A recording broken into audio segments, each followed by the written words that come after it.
বাঁকুড়া রায়পুরে অনুষ্ঠিত হলো জেলা স্তরীয় সফটবল ওয়ার্কশপ। বাঁকুড়া জেলা সফটবল অ্যাসোসিয়েশনের আয়োজনে গত সোমবার ও মঙ্গলবার 2 দিন ধরে এই ওয়ার্কশপ অনুষ্ঠিত হলো রায়পুরের ছাত্রী পণ্ডিত রঘুনাথ মুর্মু আবাসিক স্কুলে।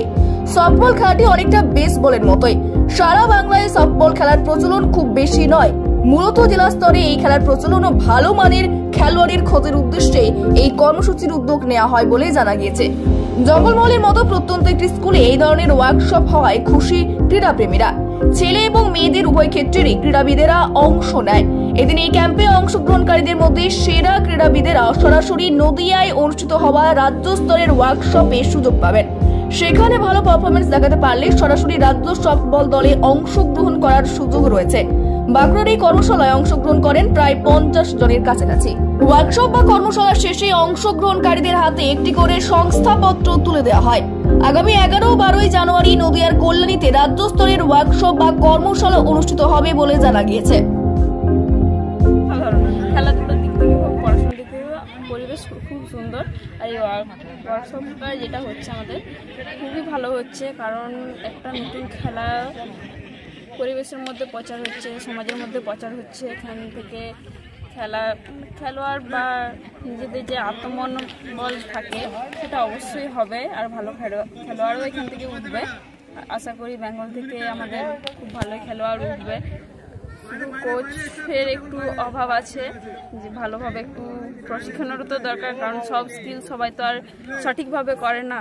অনেক ভালো লাগছে স্যার, নতুন একটি খেলা, বিশেষ করে ওই জন্য বেশি ইন্টারেস্টিং লাগছে। ফুটবলটি আরও বিস্তার হোক, এইখানে এই স্কুলের ছেলেমেয়েরা আরও বেশি করে জানতে পারো, শিখতে পারো। যে এই জেলার সফটবল কি উন্নত হতে পারে বা তুমি কি মনে করছো? উন্নত হতে পারে, আমরা খুব ভালোভাবে সফলভাবে জেলার টিম নিয়ে যে সফল হতে পারবো। ওয়ার্কশপটা হচ্ছে বাঁকুড়া সফটবল অ্যাসোসিয়েশন তরফ থেকে আমাদের জেলার যে ওয়ার্কশপটা, কারণ আমাদের স্টেট বল যে রয়েছে কমিটি, সেই ওদের থেকে আমরা যে স্টেটের যে মিটটা আছে সেই মিটটাতে জন্য আমাদের জেলার যে ওয়ার্কশপটা এখানে হচ্ছে। এবং এখানে মূলত যারা পার্টিসিপেট রয়েছে তারা হচ্ছে আমাদের স্কুলের স্টুডেন্ট রয়েছে, ফিজিক্যাল এডুকেশন স্টুডেন্ট, এবং তার সাথে বাঁকুড়া জেলার বিভিন্ন প্রান্তের যে ডিগ্রি কলেজগুলো আছে সেই ডিগ্রি কলেজের ট্রেনিং কলেজের ছাত্রছাত্রী এসেছে।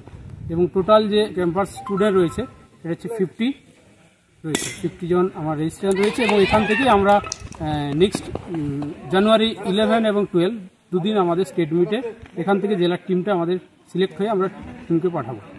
মানে মূলত এটা কি জেলা লেভেলের সিলেকশন এখানে হচ্ছে? হ্যাঁ, জেলা লেভেল সিলেকশনটা এখানে হচ্ছে। তো প্লেয়ার্সরা এসছে ডিস্ট্রিক্টে, যারা বিপিএড করছে, এমপিএড করছে, স্কুলেরও যারা আছে বা স্কুলের যে ক্যাম্পাসটা হচ্ছে ক্যাম্পাসের ছেলেমেয়েরা দুর্দান্ত, যারা খুব আর কি খাটতে পারছে বা খাটছে, যেটা বলছি হার্ড ওয়ার্কার যেটা বলি আমরা, তারা সেরকম করছে।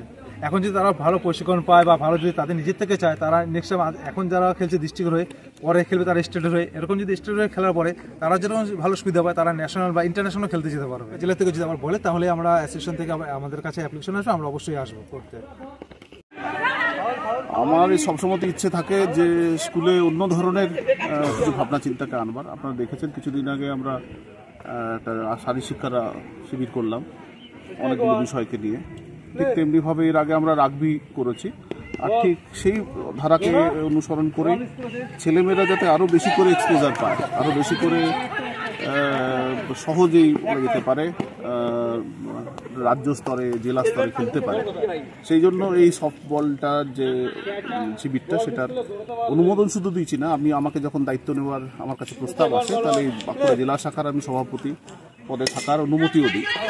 লক্ষ্য করছেন যে আমাদের ছেলে মেয়েদের মধ্যে যে উৎসাহ উদ্দীপনা, একটা নতুন ধরনের খেলা শহরেই এটা দেখা যায় না বললে হয়, সেখানে একদম গ্রামে একটা স্কুলে একদম এখানে এটা তো একটা ছেলে মেয়েদের মধ্যে একটা আকর্ষণ তৈরি করবে, নতুন কিছু স্পোর্টসের প্রতি যে এক্সপোজার সেটা পাবে, এইটাই আমাদের লক্ষ্য থাকে। ক্যাম্পাস মোট 50 জন আছে, আমাদের স্কুলের ছাত্রছাত্রী কিছু আছে, কিন্তু বেশিরভাগই আছে বাইরের ছেলে মেয়ে এবং ফিজিক্যাল এডুকেশনের যারা ছাত্রছাত্রী তারা। অর্থাৎ কিনা এই যে বিশেষভাবে প্রশিক্ষিত ছাত্রছাত্রীরা এই অংশগ্রহণ করছে এবং আমাদের ছেলে মেয়েদের সাথে খেলাধুলাটা করছে, তাতে কি হচ্ছে এদের খেলাধুলার যে স্কিল হোনিং বলে যেটাকে, তাদের যে দক্ষতা বাড়ানোর জন্য যে পরিশীলন করা, তাদেরকে অনুশীলন করা এবং পরিশীলিত করা, সেই কাজটা হয়ে যাচ্ছে। সেটাই আমাদের লক্ষ্য ছিল। সেই লক্ষ্যর ভিত্তিতে আমরা এই দুদিনের যে ওয়ার্কশপ সেটা আজকেই শেষ হচ্ছে। তবে এটা শেষ নয়, এটা শুরু। আমরা আগামী দিনে জেলা স্তর রাজ্য স্তর আরও খেলাটার প্রতি ছেলেমেয়েদের আগ্রহ উদ্দীপনা বাড়লে আমরা এটাকে নিয়ে আরও অনেক ক্যাম্প করবো এবং স্কুলে নিয়মিত চর্চার অনুশীলন করবার যা ইনফ্রাস্ট্রাকচার সেটা তৈরি করবো।